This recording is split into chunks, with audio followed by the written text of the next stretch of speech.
Of all the things I've seen on the battlefields of the frontier, the pilot is the true dominant force. Hey everyone, welcome to the Epilogue channel, and recently I had a brainstorm about game that I consider ridiculously underrated. Some game, even AAA game that should be played to this day. Well, it didn't last long and I remembered on Titanfall 2 because welcome to the world of EA, world where great games and famous series got killed every day. But what exactly happened to this game? Let's find out. So we go back to 2016. For Gen Z, probably the most legendary and most hype year because we did get things like, well, Snapchat filters, or Pokemon Go, or fidget spinners, or Donald Trump. Okay, seriously now. We also did get legendary games like Doom, Overwatch, Great Witcher DLC, or Battlefield 1, I guess. But no one is really mentioning Titanfall 2.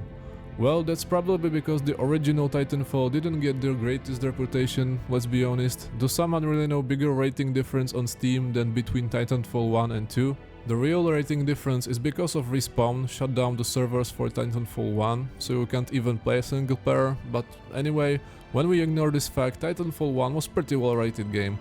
I've had a chance to play this game only once with my friend before they shut it down, so I don't remember much, but the gameplay and aesthetic just feel like a prototype for the upcoming part.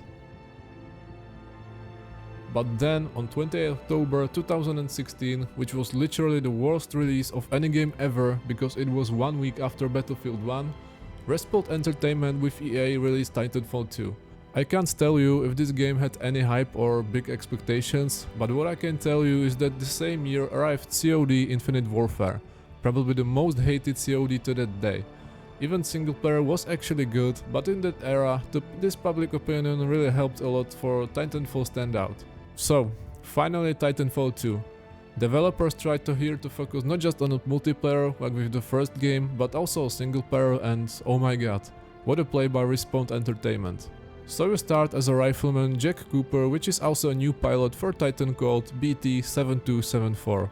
In other words, BT. Now the whole relationship between you and BT is just about to start, because BT seems like he's doing its own things and he has its mind in the start. So you're kinda trying to get the same level with each other, even you have some answering options, it doesn't make a zero difference in the whole story. Main enemy is the IMC, Interstellar Manufacturing Corporation, which is a big corporate that's aiming for exploiting the resources of the planet Typhoon for their military and industrial needs, and to develop and deploy a super weapon called the Fold Weapon, which could destroy entire planets. So we're kind of cruising through this planet, which feels sometimes comically spacious just for BT being able to travel in this world. And you have a lot of contacts with the IMC, they have their own titans and military, so it's a big FPS game where you can take advantages of your BT, and the whole gameplay is incredibly fun because BT can have different weapons and you can smash your enemies how you want. And combine this with big and creative map design and you have a generally great game already. But as you are cruising, killing, going through more time dimensions, you're talking a lot of BT and you're realizing how he's protective and loyal about you. He have dry humor that's actually funny and he's sometimes telling his stories, and overall he's not just a robot. He's an adaptive AI machine that's really helping you through the whole story, and is probably the only character at this game that was given some character, because every single other, good guy or bad guy, doesn't really matter in this game. Only a real character you will remember from this story will be BT, and that's all. I wish the developers would make at least one memorable person, but no, your world will be around BT. But because BT is great, you don't mind it that much. You don't have to be a 5-star Hollywood writer to find out that increasingly better relationship with BT will come to something bad. I'm not gonna spoil it because I believe there's still a lot of people who didn't play this game, but it's definitely end to remember. And we can fluently get to the multiplayer of this game.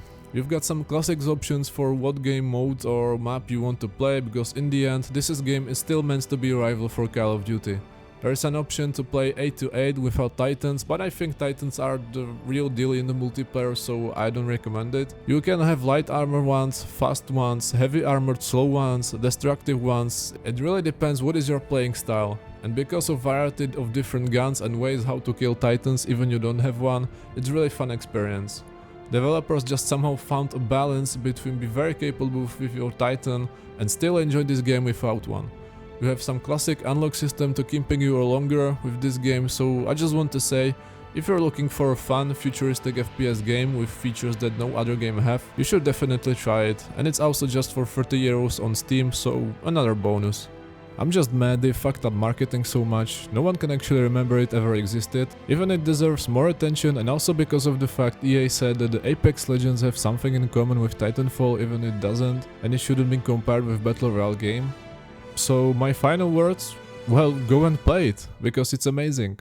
I will see you in the next video and bye.